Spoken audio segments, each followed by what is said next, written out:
په ننګرهار کې دا د یو خصوصي پوهنتون انګړ دی چې له 300 تنو څخه د لیسانس او ماسترۍ دورې لپاره ازموینې ته رابلل شوي. د دغې ازموینې ګډونوال له خصوصي پوهنتونونو غواړي چې فیسونه راکم او زده کړې دي په معیار برابرې کړي. نن ورځ د خراسان پوهنتون د کانکور ازموینه ده. ټولو هغه زده کوونکو دپاره چې پوهنتونونه وي خپل فیسونه راکم کړي. افغانستان ګڼ شمېر زده کوونکي دي چې کانکور امتحان کې نه دي بریالي شوي او په خصوصي پوهنتون وس نه لري. خصوصي پوهنتونونو څخه زموږ هیله دا ده چې دغه د فیس په کمولو کې او د شرایط په برابرولو کې ورسره همکاري وکړي تر څو وکولی شي خپل تحصیلات مخته یوسي. کیفیت باندې کار وکړي تر څو هغه کوالټي چې مهمه ده هغه دوی پوره کړي. ټولنې ته هغه زده کوونکي هغه محصلین ورکړي چې په ټولنه کې د خدمت مصدر وګرځي. د خراسان خصوصي پوهنتون مسؤلین وایي معیار یې ساتلی او هڅه کوي محصلینو سره د فیسونو په برخه کې له تعادل کار واخلي.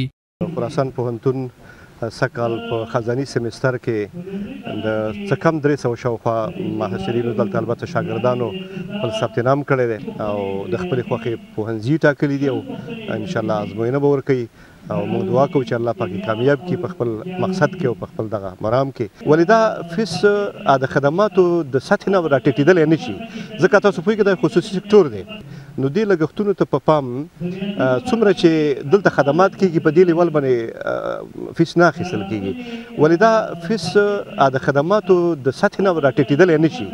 په همدې حال کې د ننګرهار پوهنتون مسؤلین وایي د خصوصي پوهنتونونو تدریسي بهیرونو څارنه کوي او د لوړو زده کړو وزارت تل هڅه کړې چې خصوصي پوهنتونونه دې ته حاضر کړي تر څو فیسونه خپلو لګښتونو ته په کتو راکم کړي. هیڅ کانکور د پخوا په څېر نه اخیستل کېږي بلکې هر کانکور چې اخیستل کېږي هغې کې به د ننګرهار پوهنتون یا د لوړو زده کړو د وزارت مشران به پکې یو د هغوی د چتر لاندې یا د رهنمۍ لاندې به اخیستل کېږي.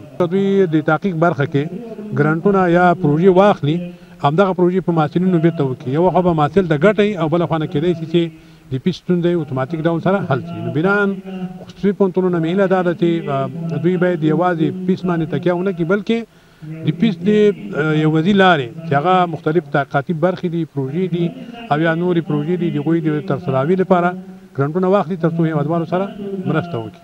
د یادونې وړ ده چې ننګرهار کې د دولتي پوهنتونونو ترڅنګ لسګونه خصوصي پوهنتونونه هم شتون لري چې ځوانان پکې د بېلابېلو پوهنځیو ترڅنګ په یو شمېر برخو کې د ماسټرۍ تر کچې زده کړې کوي.